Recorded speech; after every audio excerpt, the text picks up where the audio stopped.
আসসালামু আলাইকুম।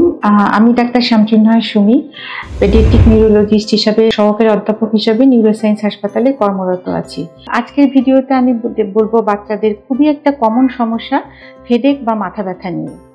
আমাদের কাছে প্রতিনিয়ত আউটডোর ইনডোর বিভিন্ন সব ডিপার্টমেন্টে বাচ্চারা খুব একটা কমন সমস্যা মাথা ব্যথা নিয়ে আমাদের কাছে হাজির হয় বাবা মা, এবং তারা খুব উদ্বিগ্ন থাকে বাচ্চার এই মাথা ব্যথার এই সমস্যাটা নিয়ে।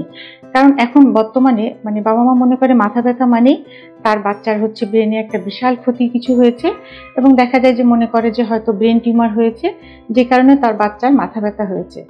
তো সব মাথা ব্যথার কারণেই যে অনেক গভীর থাকে সেটা না, কিছু কিছু খুব কমন সমস্যার কারণেও বাচ্চাদের মাথা ব্যথা হয়। সেগুলো আজকে আমি আপনাদেরকে বলবো, এবং আমাদের কি করণীয় এবং চিকিৎসা কি এ নিয়েও আমি কিছু আপনাদেরকে আজকে বলতে চাচ্ছি। এখন বাচ্চারা যে মাথা ব্যথা নিয়ে আসে, তো এর প্রধান কারণগুলো কি বা এর লক্ষণগুলো কি। তো আমাদের কাছে যখন বাচ্চার মা বা বাবা মাথা ব্যথার সমস্যা নিয়ে এসে তারা বলে যে আমার বাচ্চা খুব মাথার হয় এক অংশে ব্যথা হচ্ছে, অথবা কেউ বলে যে না পুরো অংশে হচ্ছে, অথবা কেউ বলে যে মাথার পিছনে হচ্ছে, ঘাড়ে ব্যথা হচ্ছে, এরকম বর্ণনা দেয়। এবং অনেকে বলে যে মাথা ব্যথার সাথে তার বাচ্চার বমি হয়, অনেকে চোখে ঝাপসা দেখে, দুটো দেখে, অথবা দেখা যায় যে মাথা ব্যথা যখন হয় তখন মাথা ব্যথার সাথে জ্বর, খিঁচুনি, এই ধরনের সমস্যাগুলোও নিয়ে আসে। এখন মাথা ব্যথার প্রধান কারণগুলো কি কি, কেন বাচ্চাদের মাথা ব্যথা হয়, এই কারণের উপরে নির্ভর করে মাথা ব্যথাকে দুইটা ভাগে ভাগ করা হয়। একটা হচ্ছে প্রাইমারি হেডেক আর একটা হচ্ছে সেকেন্ডারি হেডেক। তো প্রাইমারি হেডেকে দেখা যায় যে তার আন্ডারলাইং কোনো কারণ থাকে না, শুধু মাথা ব্যথাটাই তার একমাত্র লক্ষণ। আবার কিছু কিছু মাথা ব্যথা হচ্ছে সেকেন্ডারি হেডেক, যেটার কারণ অনেক থাকে। যেমন অনেক সময় দেখা যায় যে বাচ্চাদের চোখের কোনো প্রবলেম, রিফ্লেক্টরি ইরোড, কাছে বা দূরে দেখতে সমস্যা হয়, সেটার কারণেও তার মাথা ব্যথা হতে পারে। অথবা যে কোনো ভাইরাল ইনলেস, ইনফ্লুয়েঞ্জা, সেটার কারণেও জ্বর, সর্দি, কাশি, এটাতেও কিন্তু বাচ্চাদের মাথা ব্যথা হয়।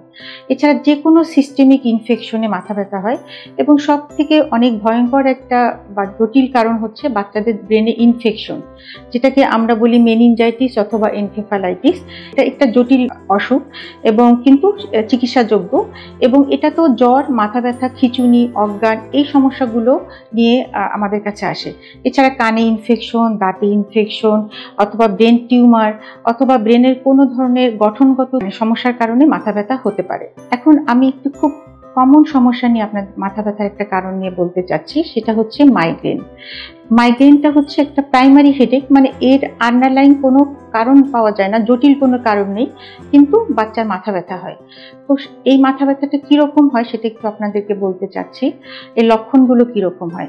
সাধারণত দেখা যায় যে মাথার এক সাইডে, সামনের দিকে, অথবা দুই সাইডে, অথবা সামনে এবং কানের কাছেও জায়গাটায় বলে বাবা মা মাথা ব্যথা করে, এবং সে মাথা ব্যথাটার ধরনটা হয় বলে যে হচ্ছে পালসেটাইল নেচার, দপ দপ করে। হ্যাঁ, এবং সে মাথা ব্যথাটা খুব সিভিয়ার হয়, এবং মাথা ব্যথাটা দেখা যায় যে 1 ঘন্টা থেকে শুরু করে 3 দিন পর্যন্ত থাকতে পারে।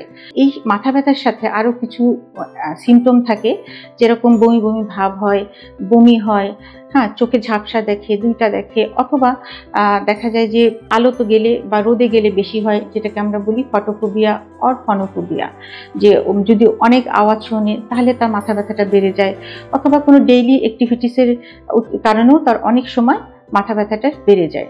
এটা এক ধরনের মাইগ্রেনের লক্ষণ। এবং এই মাইগ্রেনে সাধারণত কিছু ফ্যামিলিয়াল থাকে, যে সাধারণত আমরা বলি যে মা খালাদের বা ম্যাটার্নাল গ্রুপে যদি মাথা ব্যথার সমস্যা থাকে, সে কারণেও তার মাইগ্রেন হতে পারে।